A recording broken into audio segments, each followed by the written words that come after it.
ఒక రోజున దొంగ ఒకడు ఒక ఇంటికి దొంగతనానికి వెళ్ళాడు.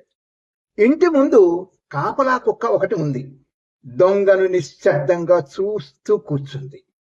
మొరగని కుక్కను చూసి దొంగతనానికి వెళ్ళాలా వద్దా అని ఆలోచనలో పడ్డాడు.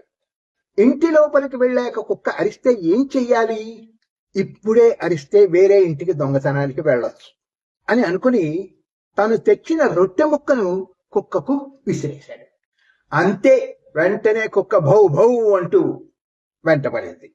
ఆశ్చర్యపోయిన దొంగ కుక్కతో, నన్ను చూసి కూడా అరవని నువ్వు రొట్టె ముక్క ఇవ్వగానే అరుస్తున్నావు ఎందుకు? ఇదేమిటి అని అడిగాడు.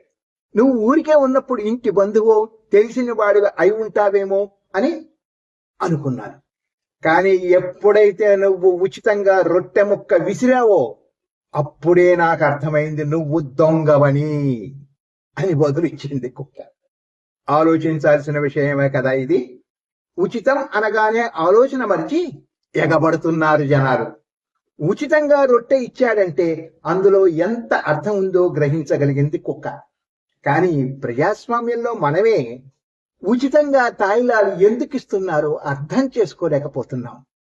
ఒక కుక్క గ్రహించిన చిన్న విషయాన్ని మనం గ్రహించలేకపోతున్నాం.